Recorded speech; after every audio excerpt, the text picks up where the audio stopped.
보기 원합니다. 여호수아 2장입니다. 여호수아 2장 1절에서 6절입니다. 여호수아 2장 1절에서 6절.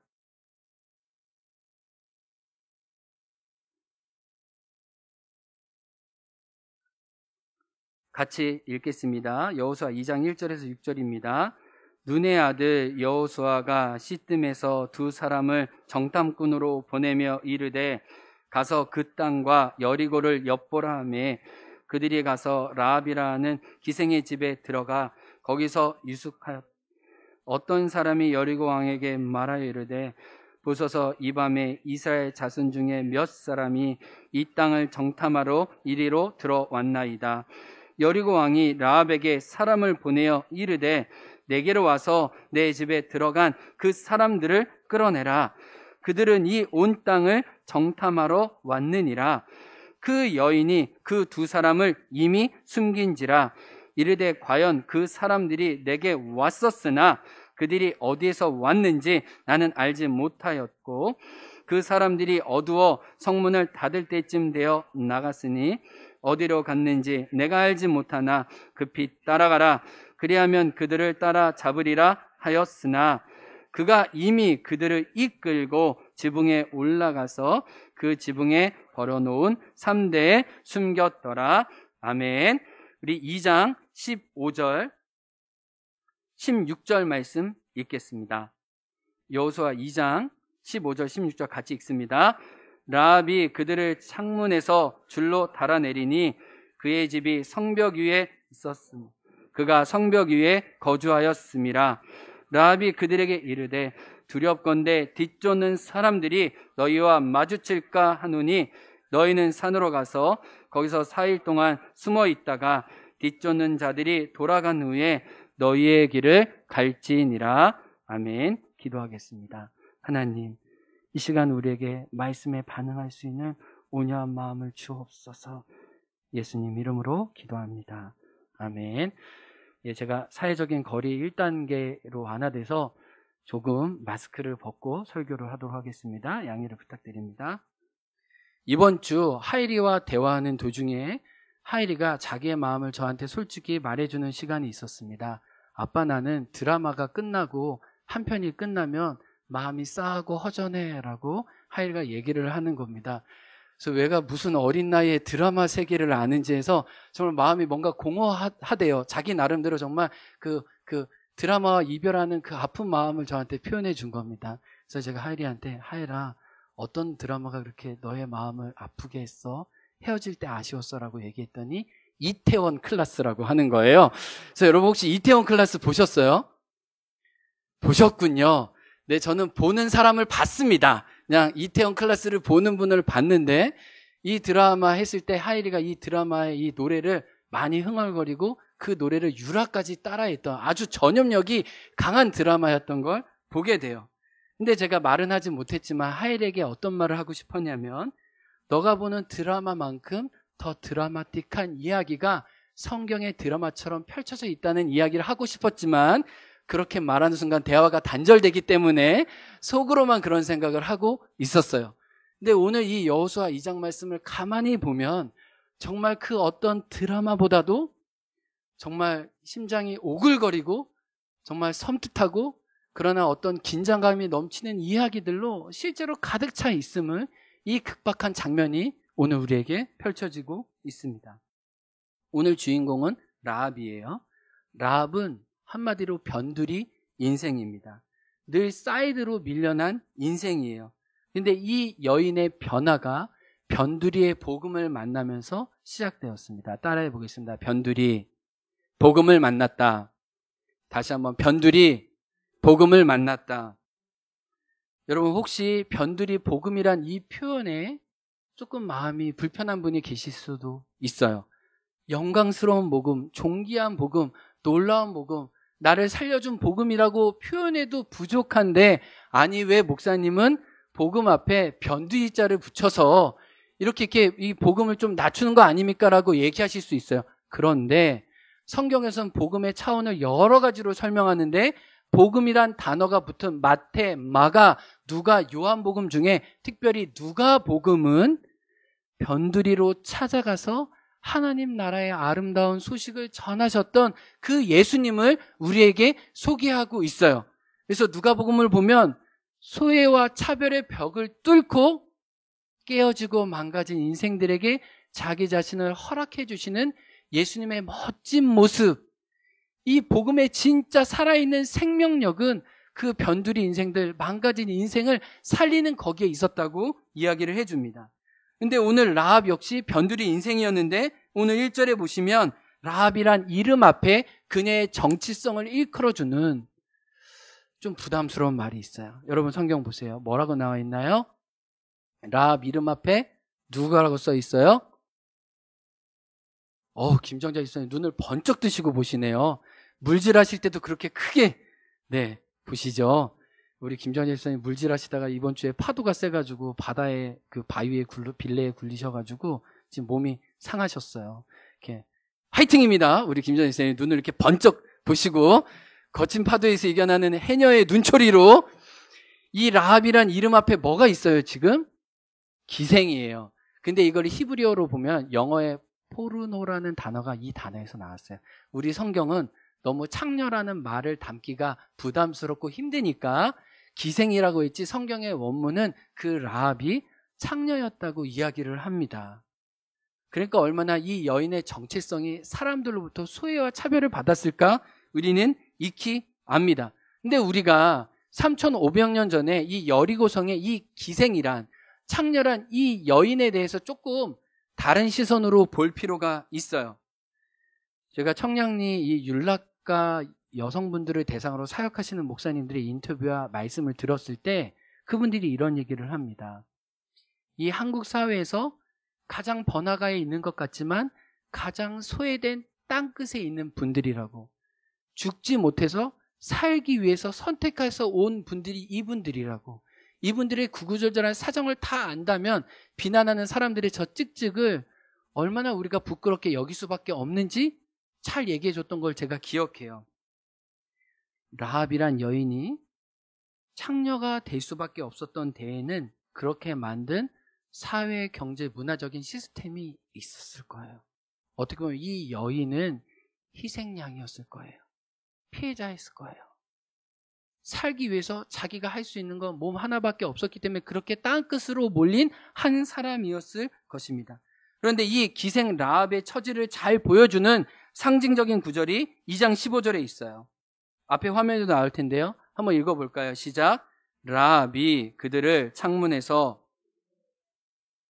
그의 집이 성벽 위에 있으므로 그가 성벽 위에 거주하였더라. 그가 어디에 거주했대요? 성벽 끝에 거주했답니다. 성벽 끝에 거주했다는 건 뭘까요? 그의 물리적인 위치가 그의 마음과 영혼까지 보여줘요. 버림받은 존재라는 거예요. 이 주변으로 몰려날 수밖에 없었던 인생이라는 겁니다. 이 고고학적으로 보면 여리고성은 아주 오래된 성이었어요. 그리고 아주 그 위용과 크기가 대단한 성이었습니다. 그래서 이 애굽의 마차들 2대가 지나갈 정도의 폭이 2개나 둘러싸여 있는 굉장히 대단한 성이었어요. 그런데 지금도 그렇지만 이 성 중심에 사람들이 있고 변두리로 밀려나면 밀려날수록 그들은 버림받은 존재였어요. 우리가 노숙인 분들을 볼 때나 어떤 이 화려한 어떤 도시에 가보면 늘 노숙자들이 있는 것처럼 이 여리고 성벽에 살았다는 것은 그들이 버림받은 존재로 있어도 되고 없어도 되는 존재로 여김을 받았다는 것을 얘기해줘요. 그 여인은 몰리다 못해 이제 더 이상 갈 수 없는 성벽 끝에 위치했다는 거예요. 그리고 또 성벽 위에 있다는 건 뭐예요?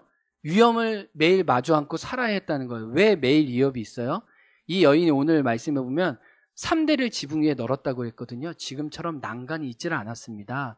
매일매일 자기의 생기를 위해 뭔가 움직여야 했을 때 조금만 잘못 떨어지면 언제든지 추락할 수 있는 그 만성적인 위험에 노출되어 있었다는 거예요. 근데 더 큰 문제는 전쟁이었어요. 그 당시의 전쟁은 성과 성과의 전쟁이었거든요. 오늘도 여리고성에 여리고 왕이 있었다고 얘기해요. 그래서 각 족속마다 왕들이 있어서 이 왕들이 서로를 침입하는 전쟁을 벌였는데 그때마다 화살바지가 누구였어요? 그때마다 제일 먼저 자기의 가상과 목숨을 내놓았던 사람들이 누구예요? 화살바지가 되었던 이 성벽 위에 살아갔던 사람이라는 거예요. 이런 라합과 같은 인생이 오늘날 우리 시대에도 여전히 존재합니다. 그게 우리일 수 있고 우리 주변일 수 있고 이 행원 땅에 그런 분들이 있을 수도 있어요. 오늘 저는 이런 한 분을 소개하고 싶어요. 여러분도 아실지 모르겠어요. 최성봉 씨예요. 지금으로부터 9년 전 2011년 코리아 갓 탤런트에서 세상 밖으로 처음 나온 분이에요. 지금은 31살이 되었어요. 제가 이분의 영상과 노래를 유튜브로 많이 들었습니다. 이 영감을 주었기 때문이에요. 이분의 삶의 이야기가 저의 마음을 울렸어요. 그래서 제가 이분의 책을 오래전부터 구입하고 이분의 삶을 좀 더 잘 배우기 원했어요. 이분의 삶의 변화가 어디서 왔는지를 알기 원했어요. 그래서 이분의 책을 제가 이번 주에 읽으면서 이 설교를 준비했어요. 네, 오늘날 이 한국에도 이렇게 위험스럽고 버림받은 존재로 한 아이가 자라날 수 있다는 사실이 진짜 저희 마음을 아프게 했어요. 이분은 5살 고아원에서 나왔습니다. 그리고 무작정 살기 위해 버스를 타고 내린 곳이 대전 유흥가였어요.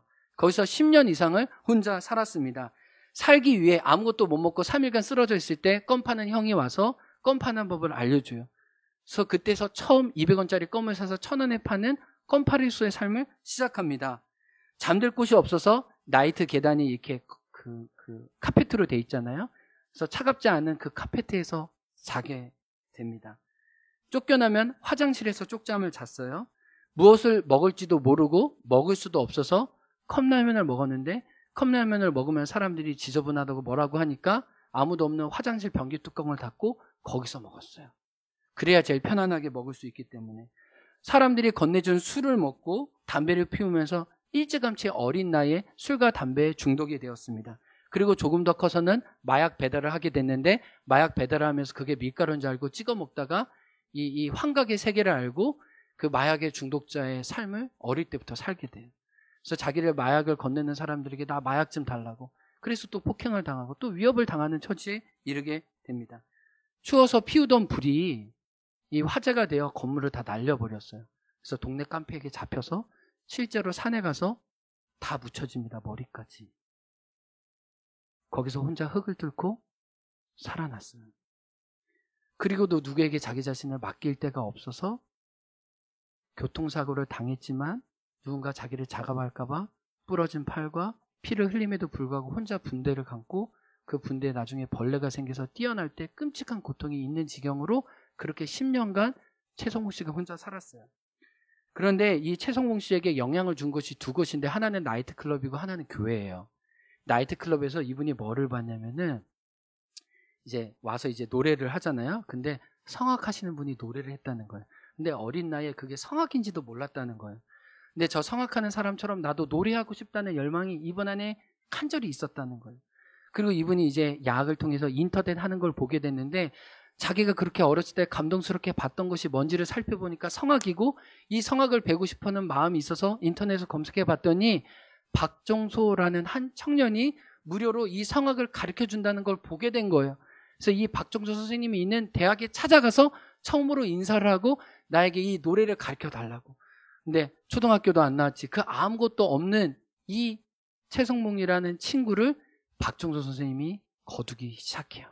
매일 만나서 학교에서 짜장면을 시켜주고 또 학교에서 레슨을 받게 해주고 레슨을 귀동냥하게 해주고 기초적인 것들을 함께 삶을 나눕니다. 근데 이 박종소 선생님이 교회 지휘자였어요.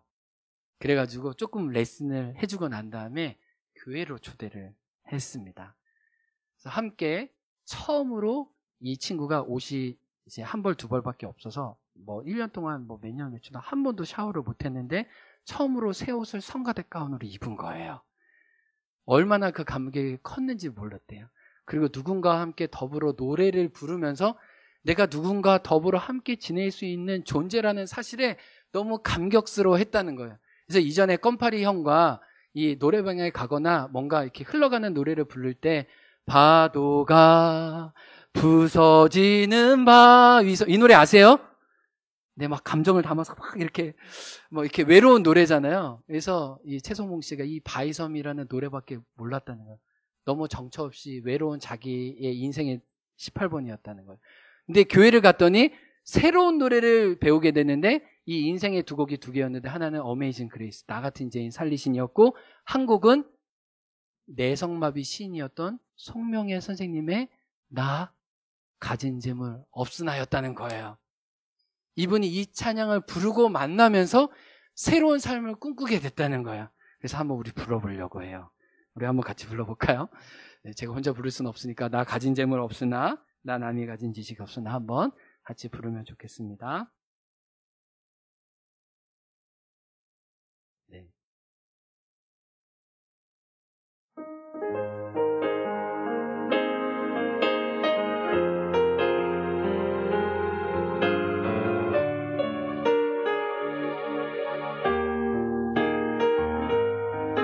나 가진 재물 없으나 나 가진 재물 없으나 나 남이 가진 지식 없으나 나 남에게 있는 건강 있지 않으나 나 남이 없는 것 있으니 나 남이 못 본 것을 보았고 나 남이 듣지 못한 음성 들었고 나 남이 받지 못한 사랑 받았고 나 남이 모르는 것 깨달았네.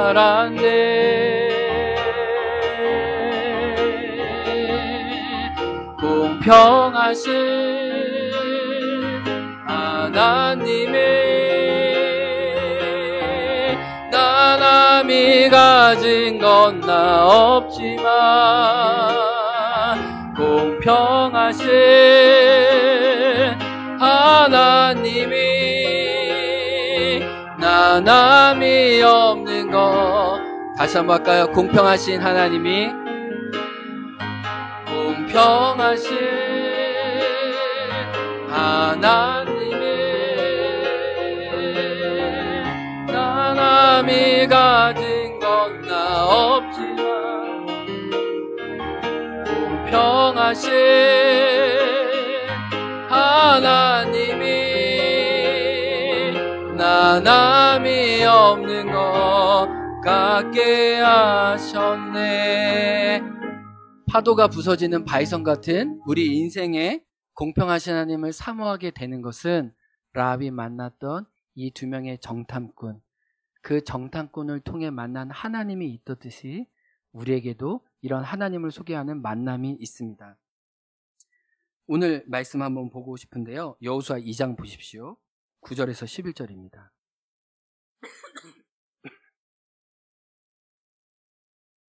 라합은 두 명의 정탐꾼로부터 하나님에 대한 이야기를 듣고 진짜 두려워할 대상을 만나게 됩니다. 그리고 그 두려워할 하나님에게 헌신하기로 결정을 해요. 이것이 이 라합의 삶을 바꾼 결정적인 포인트였습니다. 진짜 두려워할 대상에게 자기 자신을 드린 거죠.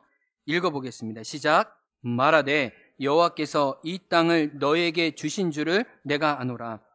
우리가 너희를 심히 두려워하고 이 땅 주민들이 다 너희 앞에서 간담이 녹나니 이는 너희가 애굽에서 나올 때 여호와께서 너희 앞에서 홍해물을 마르게 하신 일과 너희가 요단 저쪽에 있는 아모리 사람의 두 왕 시온과 옥에게 행한 일, 곧 그들을 전멸시킨 일을 우리가 들었음이니라. 우리가 듣자 곧 마음이 녹았고 너희로 말미암아 사람이 정신을 잃었나니 너희의 하나님 여호와는 위로는 하늘에서도 아래로는 땅에서도 하나님이시로다. 아멘. 여러분, 성경을 보면요, 아무도 하지 못한 고백을 이 기생이었던 여인이 합니다. 어떤 고백을 했을까요? 이스라엘 유대 백성이 아닌 비유대인으로서 하나님이 누구인지 자기의 말로 고백하고 있습니다. 하나님이 얼마나 능하셨는지, 당신들 위해 함께 계신지 자기의 고백으로, 한 여인의 고백을 통해 하나님의 일이 간증되고 있는 거예요. 그러면서 오늘 말씀에 가만히 보면 어떤 말이 많이 나오냐면 너희라는 말이 8번이나 반복됩니다. 성경을 계시고 있는 분들 보세요. 9절, 10절, 11절에 8번이나 너희 정탐꾼을 이곳에 보내신 너희의 하나님을 내가 너무 잘 알고, 그 하늘의 하나님은 땅에서도 땅 아래에서도 그 여호와 하나님밖에 없다라는 너희의 하나님을 왜 말할까요? 왜 너희라는 단어가 이렇게 8번 이야기할까요? 이 뉘앙스는 무엇일까요? 이 여인의 마음은 무엇일까요? 여기 선우가 있습니다. 선우가 마시는 커피를 마시고 있어요. 선우야, 너가 마시는 커피 참 맛있겠다라고 선우야라고 부르는 건 뭘까요? 속마음 안에는 한번 드셔보실래요? 라는 말을 해주기를 원하는 마음이 있는 거죠. 집사님 그거 굉장히 물에 맛있겠는데요? 어떻게 맛있게 드시고 계세요? 라고 묻는 말은 유재리 있으면 무슨 말이죠? 너만 먹지 말고 너랑 나랑 같이 먹자, 이 말이잖아요. 그쵸? 네. 우리나라 분들은 괜찮아요 라고 말하지만 괜찮아요가 아닌 것 여러분 아시죠? 괜찮은 게 괜찮은 게 아니라 함께 하자는 말입니다. 무슨 말일까요? 너희의 하나님이라고 8번 얘기한 거는요, 나도 너희의 하나님을 나의 하나님으로 고백하고 싶다는 이 열망이, 이 안에 구구절절이 있는 거예요. 내가 너희의 하나님을 익히 들어서 아는데, 나도 그 하나님을 두려워하는데, 내가 그 하나님에게 접목되고 싶다, 그 하나님을 나의 하나님으로 나도 만나고 싶은데 도와달라고 얘기하는 거예요. 근데 도와줄 방법이 있는 거예요. 그 하나님을 만난 방법이 있는 거예요. 이곳에 정탐꾼을 보내신 이 정탐꾼을 돕는 방법으로 하나님 편에 서기로 선택을 합니다. 그래서 12절 말씀을 읽어볼까요? 12절에 라합의 위대한 실천이 나옵니다. 한번 읽어보겠습니다. 시작. 그러므로 이제 청하노니 내가 너희를 선대하였은즉 너희도 내 아버지의 집을 선대하도록 여호와의 이름으로 내게 맹세하고 내게 증표를 내라. 따라해 보겠습니다. 헤세드의 실천. 헤세드라는 단어를 처음 들어보신 분이 있을 텐데, 헤세드는 히브리 말로 다양하게 번역됩니다. 자비, 사랑, 긍휼, 은혜, 호의, 선, 충성. 그래서 이 구약 성경에 이 헤세드라는 말을 빼면 존재하지 않아요. 우리가 있는 성경은 오늘 선대라는 단어를 2번 얘기했지만, 이 선대라는 단어는 히브리어로 그냥 그대로 헤세드라고 알면 돼요. 헤세드의 실천을 했습니다. 제가 이 헤세드에 관련된 참 뼈가 아픈 이 이야기가 있는데, 제가 행원교회 처음 부임해가지고 1년간 호세아서 강해 설교를 했거든요. 강해 설교라는 게 한 절 한 절씩 읽는 거예요. 그래서 아무래도 하다 보면은 좀 딱딱해지기 쉽고, 좀 제가 공부하고 좀 익힌 내용들을 나누기 쉬운데, 저희 아내가 늘 그럴 때마다 저한테 공부한 거 얘기하지 말고 마음을 나누라고, 당신 배운 거 자랑하지 말고 하나님이 뭐라고 말씀하신지 얘기를 하라고 늘 쉽게 설교하라고 저한테 얘기를 해요. 그래서 저는 막 열심히 공부해서 막 말씀을 나누면은 1년 동안 설교했는데 기억나는 게 없다고 저한테 얘기하는 거예요. 여러분 솔직히 제가 실망하지 않습니다. 여러분 오늘 들어가는 순간 다 잊으실 거예요. 제가 확실히 압니다. 제가 확실히 알아요. 제가 같이 사는 배우자도 이런데요. 그래서 제가 마음이 실족해가지고 그래도 배운 게 하나 있지 않냐고, 그래도 1년간 말씀을 들었는데 뭘 생각 좀 해보라고 했더니 한 가지 얘기했어요. 헤세드. 여러분 이렇게 헤세드가 중요합니다. 여러분 오늘 말씀 다 잊으셔도 되는데요. 목사님 무슨 말씀 하셨더라? 헤세드구나. 네. 왜냐하면 성경은 모든 걸 다 헤세드를 담고 있어요. 오늘 말씀도 기생인 라합이 새로운 삶으로 변화됐던 것은 그녀가 헤세드의 삶을 살았기 때문이에요. 근데요, 헤세드는 여러 가지 뜻이 있지만 오늘 본문에 분명한 의미가 있어요. 헤세드는요, 그 한 사람을 구원하기 위해 나의 모든 대가를 지불하는 위험을 떠안는 일이에요. 요한복음 15장에 친구를 위하여 자기 목숨을 버리면 더 큰 사랑이 없다고 하셨던 예수님의 말씀처럼 누군가를 살리기 위해 자기는 땅끝에 몰리는 위험천만한 것을 감내하는 것을 헤세드라고 얘기해요. 헤세드는 그래서 그냥 거친 그냥 부드러운 여성의 언어만이 아니라 아주 용감하고 자기의 모든 것을 내미는 의미가 이 헤세드에 있습니다. 오늘 본문을 보면 라합은 이 헤세드를 실천하고 있어요. 첫 번째는 위험을 물리치지 않고 위험을 떠안습니다. 죽음의 칼날이 모든 정탐꾼들을 찾아오고 있었어요. 여리고성이 지금 수근수근 거리고 있었어요. 그들을 잡아라. 그들을 족쳐야 한다. 그들을 살려서 이 여리고성 바깥에 나가면 안 된다. 모든 사람들이 다 두려운 경계 시선으로 이 정탐꾼들을 살피고 있었을 때 라합은 다른 곳에 가서 숨으세요라고 말해주는 것이 아니라 이들을 사지에 내몰 수가 없어서 어떻게 이들을 살릴까 생각하다가 자기 집에 숨기로 합니다. 그래서 3대를 말렸는데, 옷을 만드는 3대 위를 지붕 위에 말렸는데 이 지붕 위에 3대를 다시 덮고 이들을 보이지 않게 합니다.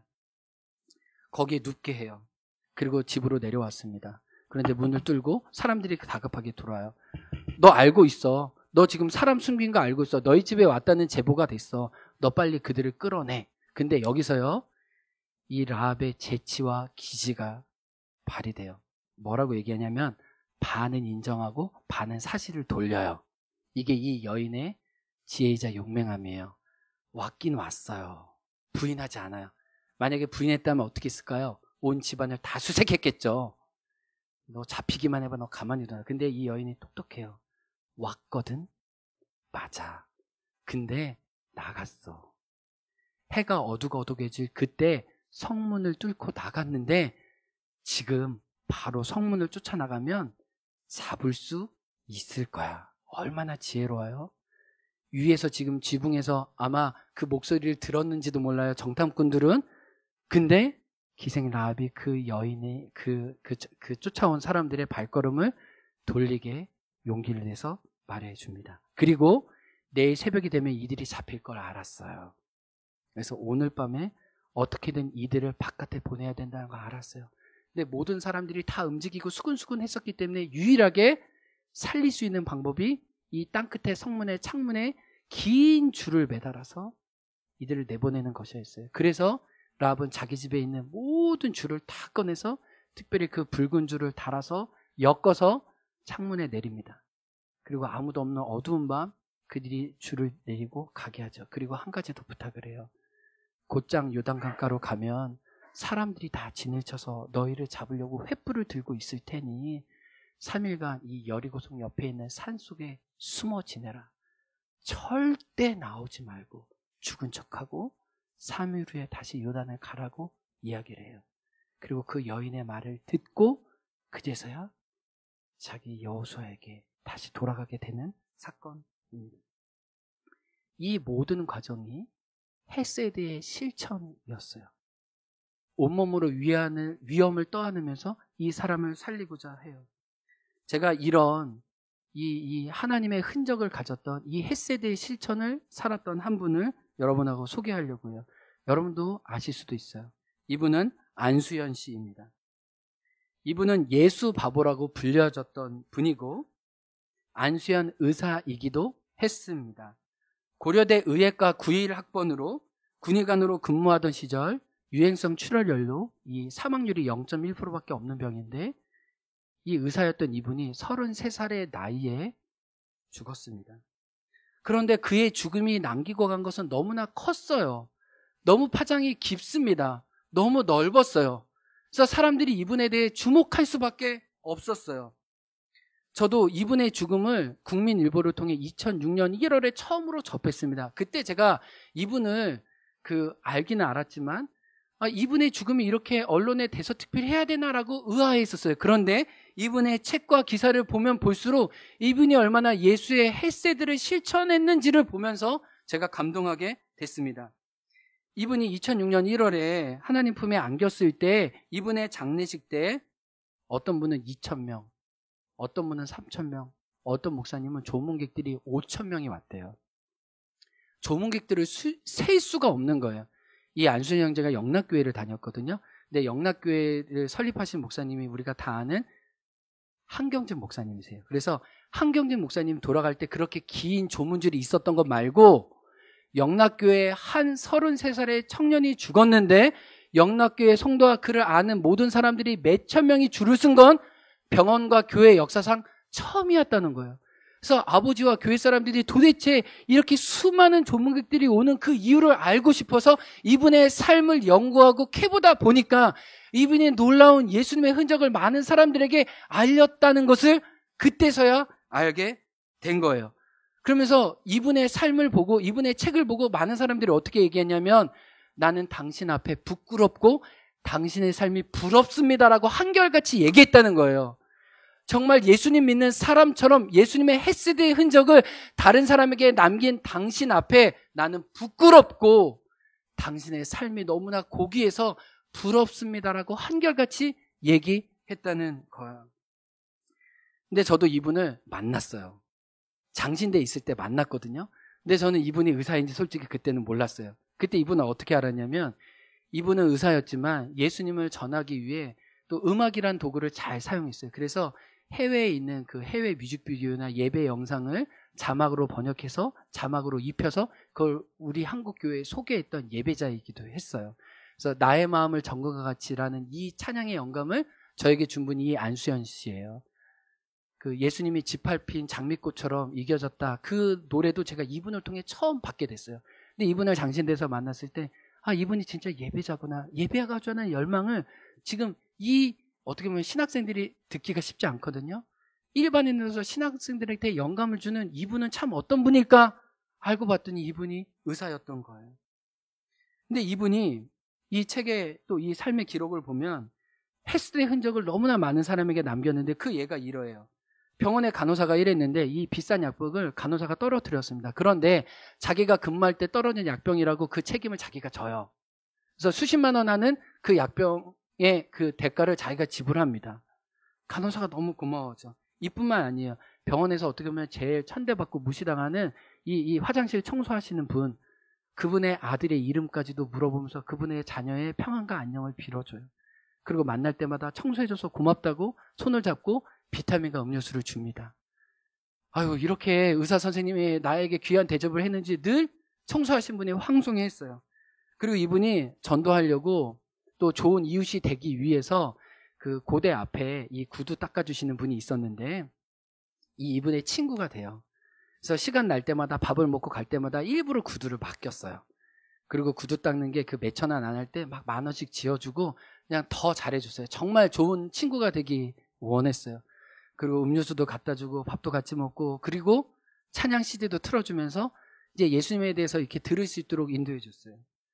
근데 이분이 이 안수현 씨의 장례식 때 뭐라고 얘기했냐면 처음으로 구두 닦는 나에게 고개를 굽혀서 인쇄해 준 의사 선생님은 안수현 선생님밖에 없었다는 거예요.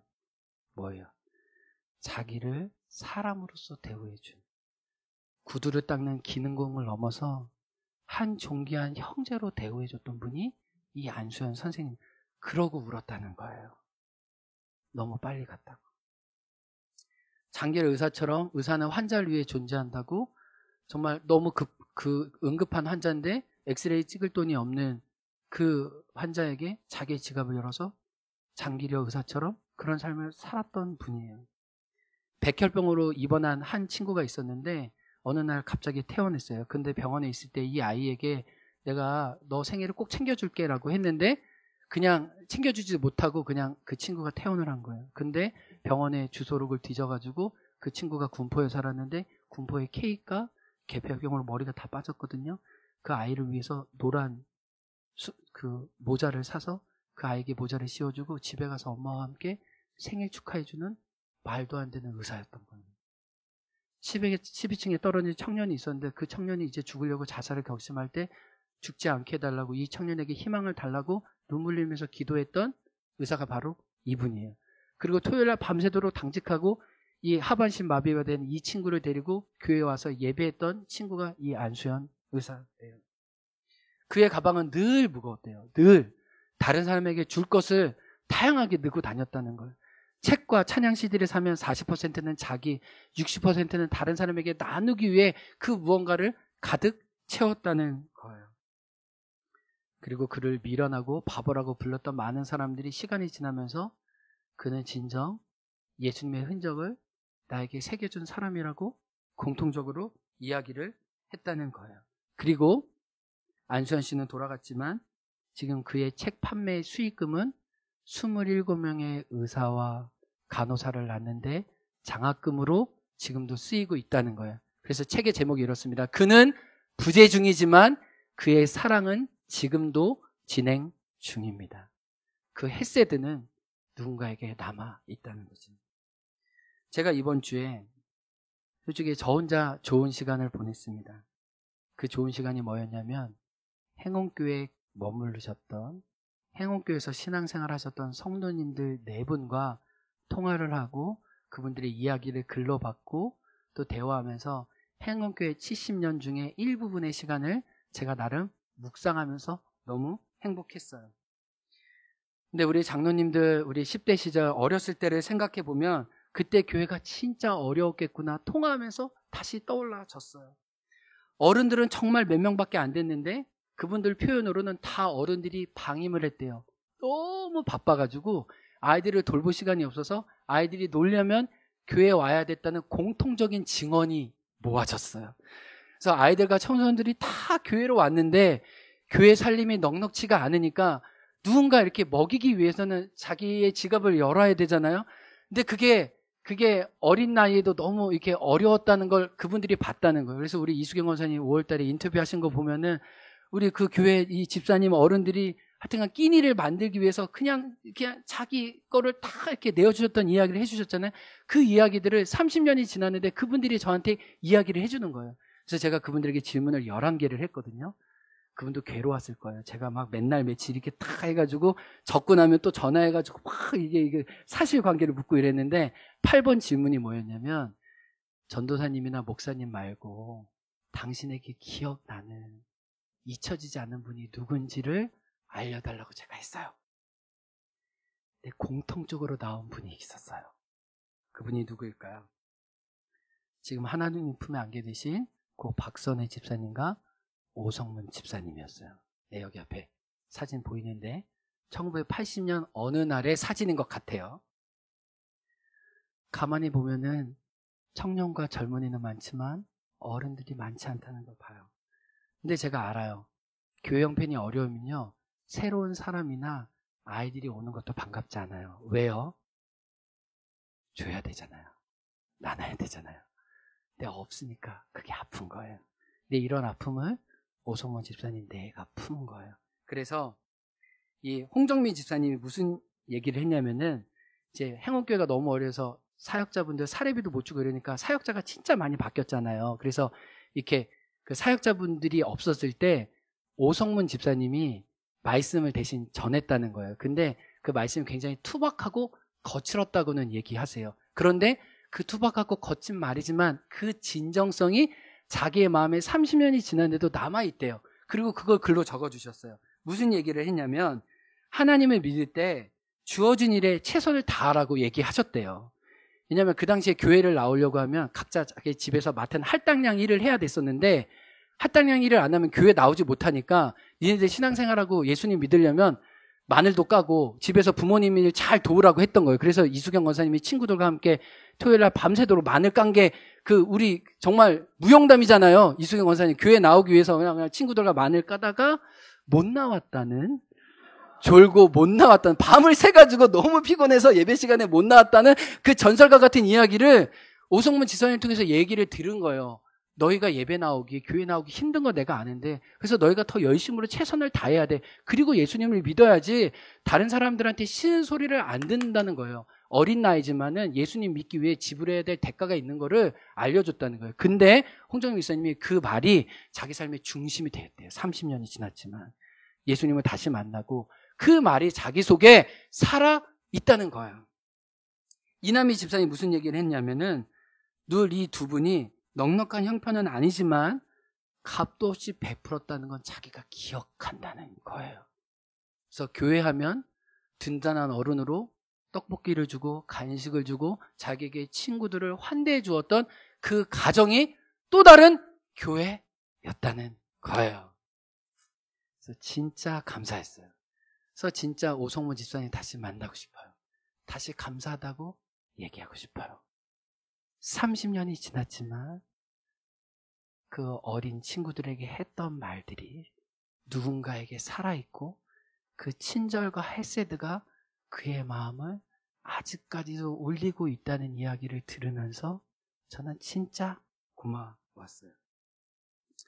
라합이 내려주었던 붉은 줄은, 그 붉은 줄의 헤세드는 그 여인뿐만 아니라 지금 우리에게까지도 흘러오고 있는 것을 알아요.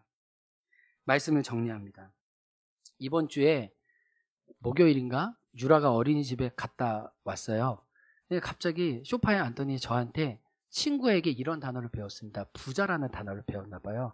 그 친구가 아마 자기 집이 부자라고 했는지 하여튼 부자라는 단어를 와가지고 저한테 아빠 부자가 뭐야? 라고 묻는 거예요. 예, 장현주 권사님 뭐라고 대답해야 됩니까? 부자라고. 제가 근데 그때 이렇게 대답했어요. 부자는 돈이 많은 사람이야. 그래서 원하는 걸 돈 주고 살 수 있는 사람이야 라고 얘기했어요. 이 말이 틀려요? 맞아요? 근데 목사로서 아빠로서 이런 말만 하기에는 뭔가 제가 너무 유라한테 미안한 거예요. 너무 그냥 세상이 보는 시선으로만 말해준 게 아닌가. 그래서 제가 또 이 말씀을 묵상하고 있었기 때문에 헤세드에 좀 정신을 알려줘야겠다 해가지고 유라가 알아들었는지는 모르지만 이런 얘기를 했어요. 유라야, 근데 부자가 있고 진짜 부자가 있어. 진짜 부자는 자기가 가진 걸로 이웃과 더불어 행복하게 살 수 있는 사람이야. 자기만 좋지 않고 같이 죽을 수 있는 사람이 진짜 하나님이 찾으시는 부자야. 라합은요, 위험을 떠안았지만 자기가 그 헤세드를 실천한 결과로 자기도 살고 자기 가족과 후손과 우리도 살리는 믿음의 여인으로 기록되고 있어요. 그래서 라합은 여호수아 2장만 끝나는 것이 아니라 마태복음 1장 예수님의 족보에도 히브리서에 보면 믿음의 사람들의 제일 마지막 이름을 걸치는 사람이 라합으로, 야고보서에 보면 아브라함과 더불어 믿음의 조상이라고 일컬어지는 위대한 창녀 라합이 아니라 믿음의 여인 라합으로 증거되게 돼요. 여러분, 우리가 여기까지 어떻게 오게 됐어요? 누군가 헬세대의 붉은 줄을 내 삶에 내려줬기 때문에 우리가 여기 있는 거 아니에요? 누군가 자기의 가진 것을 다해서 희생해 주었기 때문에 우리가 여기 서 있죠. 이제 우리가 앞으로 어떻게 해야 합니까? 누군가 붉은 줄에 헤세드의 줄이 되어주었던 것처럼 우리도 그 누군가에게 붉은 줄의 헤세드를 나누고 실천하기 원해요. 우리가 다음 주에 들락날락 센터에 대한 재정으로 하나님께 섬기려고 합니다. 여러분 진짜 너무 부담만, 너무 두려움만 갖지 말아주세요. 누군가 30년 전에 내려졌던 붉은 줄의 헤세드가 지금 70년 이 교회를 지켜온 거예요. 하나님의 헤세드가 우리를 지켜주실 거예요. 그리고 여러분이 헌신한 그 헤세드의 붉은 줄을 하나님은 받으십니다. 그리고 놀라운 것은 공의의 하나님이 여인의 헤세드를 통해 여인과 관련된 모든 주변을 축복하셨던 것처럼 여러분의 헤세드의 붉은 줄은 여러분에게 끝나지 않고 여러분이 가는 곳마다 사람을 살리고 하나님을 보상해 주시는 축복이 반드시 있을 거예요. 세상에 부끄럽던 수치의 이름이 믿음의 여인으로 하나님 족보에 기록되어 있는 것처럼 여러분도 하나님에게 기록되는 헤세드의 흔적을 가진 하나님의 사람이 되기 주의 이름으로 간절히 축원합니다. 아멘. 우리 결단하는 마음으로 찬양하기 원합니다. 주님, 내가 주님의 기쁨이 되기 원합니다. 라합처럼 헤세드의 삶으로 이 은혜를 기억하는 삶으로 나가기 원합니다. 찬양으로 우리의 기도를 드리며 나아가겠습니다.